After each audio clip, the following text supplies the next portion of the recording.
Good afternoon, everyone. I'm joining you from a surprisingly sunny but cold Edinburgh today. I'm sure the weather is much nicer where you guys are sitting.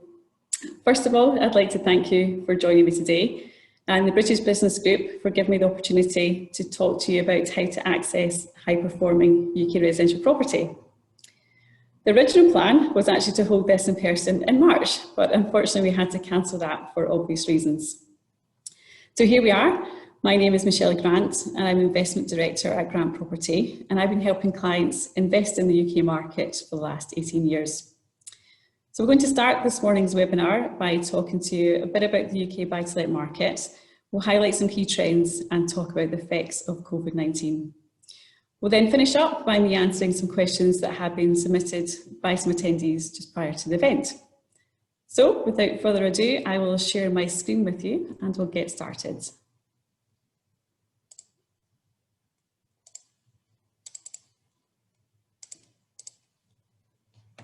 So UK property investment and how to access high-performing UK residential property.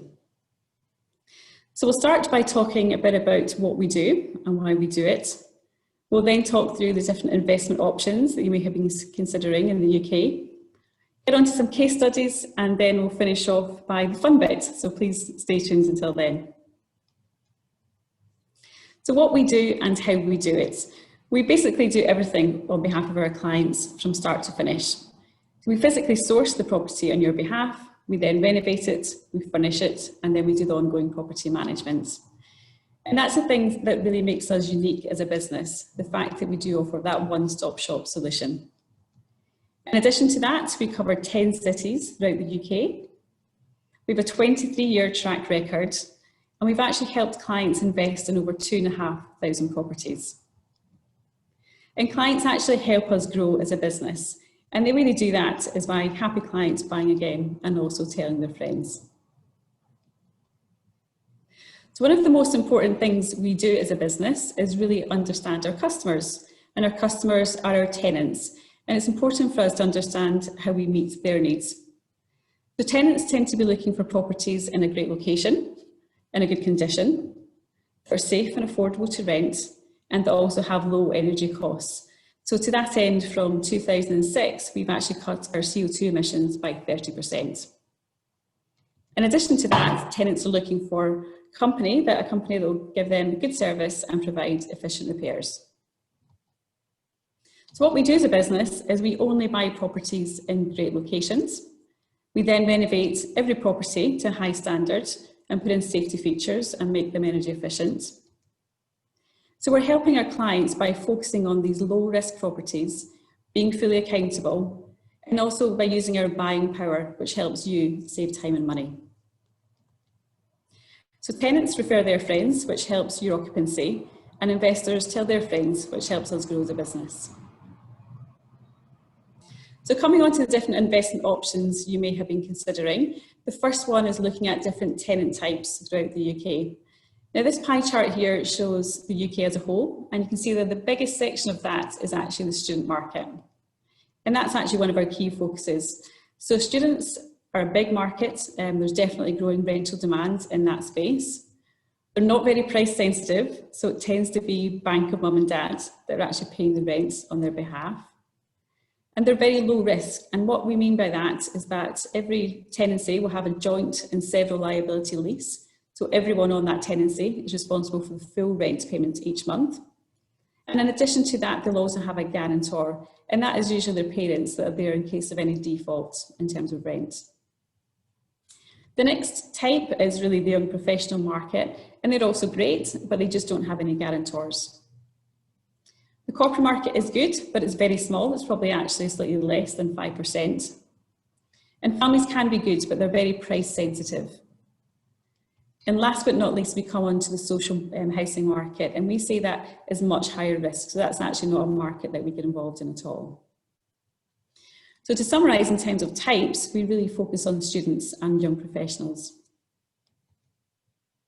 The next thing you might be thinking of is what type of property should I buy? So should it be a traditional property or a new build property? I have to say, over the last 23 years, we've never actually bought a new build property on behalf of our clients. And there's a few reasons for that. The first one is that traditional properties tend to be in better prime city centre locations, whereas their new build counterparts tend to be slightly out of town. The room sizes in traditional properties are much larger, as conversely they're much smaller in new builds. And we found that traditional properties are much easier to rent, and that's because you don't have the oversaturation problems you have when you're buying a property in a new build development. So in a new build development, you might have 20 or 30 properties all being built at once in the one block. And how do you really make yours different than the one next door, rather than making it slightly less expensive to rent? So for that reason, the rental increases in the traditional space have typically been much higher. The one huge benefit you obviously get by buying a new build is that it's newly renovated inside. And that's actually why we renovate all of our properties up front. So we're giving tenants that good quality product from day one. In terms of price points, new builds also tend to be slightly more expensive by about 30% per square metre. And value increases in the traditional space have definitely been above market average. So in our stock, you're talking roughly about 7% per annum in terms of capital growth. And during the financial crisis, we're happy to say that none of our clients had any issues when it came to repossessions, but that was actually very commonplace in the new build space. So to summarise here, we definitely prefer new build properties rather than traditional. The next question you may be asking yourself is, should I buy in cash or finance? And should I buy in a personal name or a limited company name? Now, this can be a bit of a maze, but we're here really to help you navigate through all that. So the first question comes down to cash or finance. Now, based on our 23-year track record, it's much more beneficial to put some lending in place. So our clients would tend to put lending in place at about 75% loan to value. And if they have done that, then the returns per annum are about 28%. Conversely, if clients are just buying in cash, then the returns per annum are about 11%. So it's still good, but definitely not as good as 28. And if we look at how your cash could work for you, so we say that for every £100,000, you can at least buy one property with some lending in place at about 75% LTV. And you can see how the multiples go up from that. If you're looking just to buy in cash, then we say probably 250 to 300,000 would get you something in cash from day one. The next question is, should you buy in your personal name, or in a limited company? Now, going back a few years ago, the government actually changed tax rules. So when I first started with Grant Property all those years ago, everyone used to buy in their own personal names. But today, most clients will actually buy in a limited company. And there's a few reasons for that. One is that bank interest is deductible from your income. That's really key if you're getting a mortgage in place. Secondly, it's very easy and low cost to set up. So it can be done during the conveyancing process, and it costs £200 to £300 to do it. And then you've also got inheritance tax. So inheritance tax can be negated if you set it up in the right way with A and B class shares for your beneficiaries. So the short answer is that 95% of our clients buy property in cash up front. They then put some lending in place afterwards. And lending plus that limited company structure will equal high returns and as little tax as possible. So coming on to some case studies and what your money can buy you. So on the left-hand side here, you can see some examples of the type of properties that we will buy in Scotland. So it tends to be Georgian and Victorian in nature, and they tend to be flats. In England, conversely, we tend to buy houses, or terraced houses more specifically. So these are Victorian worker homes and worker cottages. When we're looking at the cities specifically, our most expensive cities would be the likes of Edinburgh, Glasgow and Bristol, and your price points can be up to about £500,000. And your less expensive cities would be the likes of Manchester, Birmingham, Nottingham, Dundee. You're looking there about 150 to 300. And the table on the right-hand side here just really shows you the major university cities in the UK and what they look like in terms of population and also student population, and also some price points. Okay, so coming on to how we physically do it and how we source properties. So there's actually three sets of people that will be looking after your interests when you invest with us. The first one is your property buyers, and you can see them up the top of the slide there. And these guys are looking and assessing properties that work each week, both on and off the market. We then have an independent RICS qualified surveyor confirming not only the current value of the property when you're buying it, but also the value when renovated. So it's really important to understand those numbers. And then thirdly, you've got an independent lawyer who's checking the title deeds on the property. So how we physically do it is the buyers will consider probably around about 100 properties each week, and they'll look at properties both on and off the market. So you'll get to see properties that you wouldn't be able to find yourself online. They then will physically visit 20 or 30 of those and put them through the buy-to-let model that's been developed over the last 23 years. They may offer on 10 of those if the numbers stack up, and then we may win one. And that's really because the competition is so fierce at the moment. But the most important thing for us is not to drag you through the pain and only share the properties with you once you've actually secured them. And supply shortages are causing an issue just now. So when we do win something, things tend to move really quickly. So how we physically create great properties on behalf of our tenants and investors. So this is a typical layout of a property, and you can see here you've got a large lounge, the bay window. You've got 3 bedrooms in the green. You have a dead space here, which is a box room, there's no window, and then you have a kitchen. And what we physically do in terms of reconfiguration is that we'll use this space here where the box room was and convert that into a kitchen, and then we create an additional bedroom to the back. So from a 3-bedroom property, you now have a 4-bedroom property, and obviously a lot more rent coming in.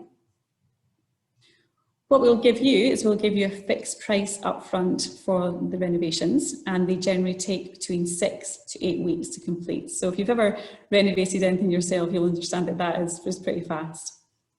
We'll have an in-house project manager who control everything from the joiner right through to the carpet fitter. The benefits of doing the renovations is that the rents are rising because you're creating more rooms. The value is increasing because you're increasing the condition of the property.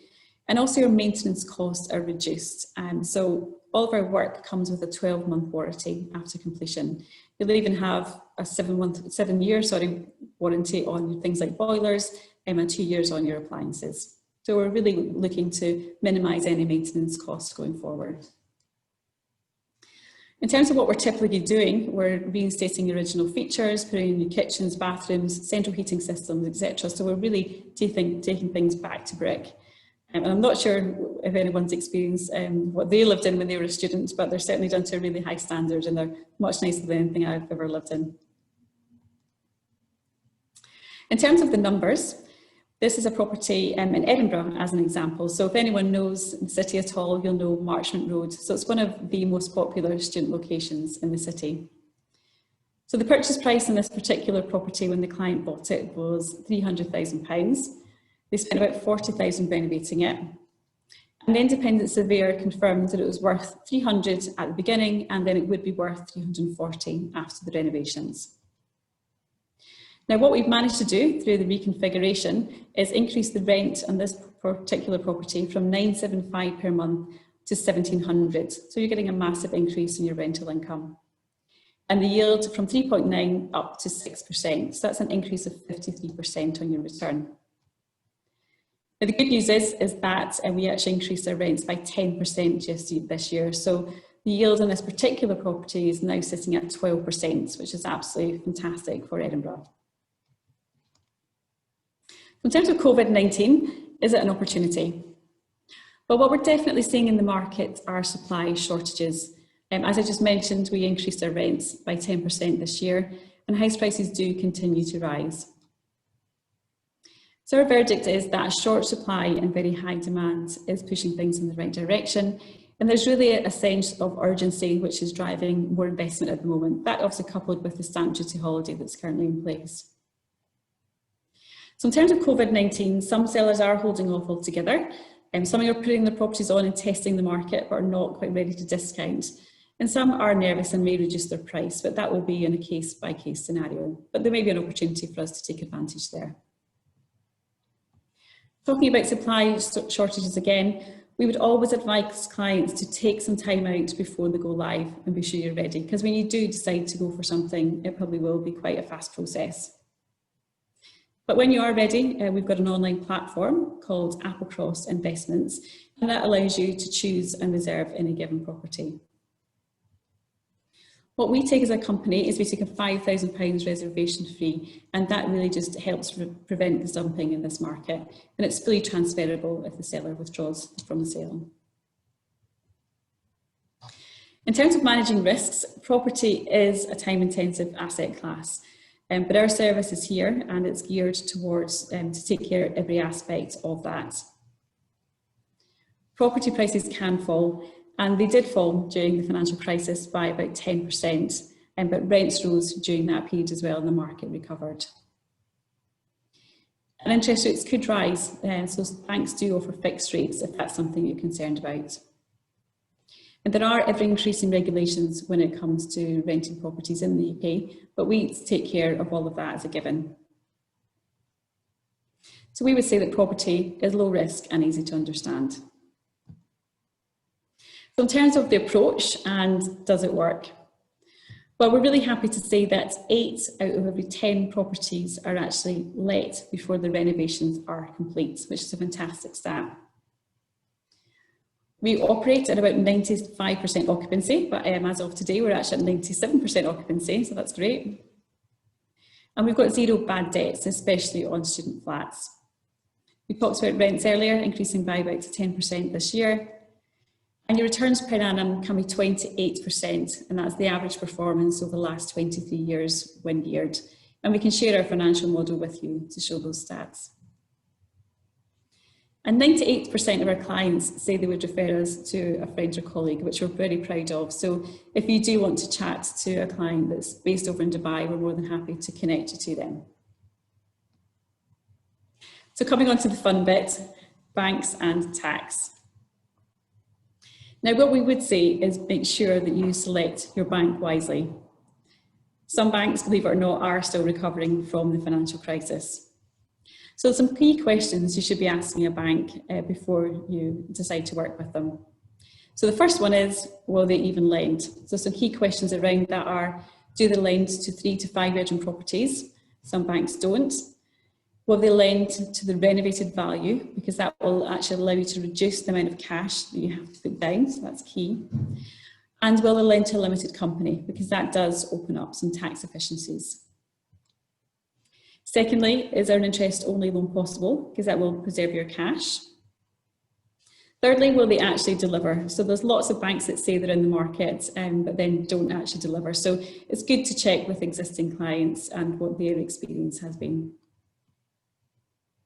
And then fourthly, what are their rates or fees? So it's obviously an important question, but all of these are actually tax deductible if you're buying in a limited company structure. So the short answer to this is that, again, a lot of our clients will buy in cash first and then put lending in place secondly, if they're in a position to do that. So lending plus that limited company gives us high returns and 0 tax. So just to summarise, the UK residential market does combine low risk and high returns. Supply shortages are driving rents and prices. And traditional properties have historically outperformed new builds. And the weak pound at the moment does mean that your money is going about 20% further. So that brings us to the end of the short slideshow. So I'd like to thank you for investing, thank you for reinvesting, and thank you for telling your friends. I'm going to stop sharing the slides just now, and then we can answer some questions that have been submitted. So the first one is there finance available for clients based overseas buying in a limited company? And the short answer to that is yes. That's actually the route that most of our clients go down. And the loan to value tends to be about 75%. So if you do want some more information on that, I'm more than happy to share that with you. Just get in touch after the webinar. And secondly, we've got how much cash do I need to invest with you? So we say that clients would need around about £100,000 to invest with us, and that's if you're looking to put some lending in place. But if you do just want to purely buy in cash, then between about 250 and 300,000 would be enough. Well, that actually brings us to the end of our short webinar today. I hope you found it really useful and informative. I will be sending out an email to share my contact details with you. And there'll also be a link on there to something called Investment Challenge. So if you are keen to see how we can help, please just complete that and I'll come back to you directly. So thanks again, everyone, and I do hope to see you in person again soon. Thank you.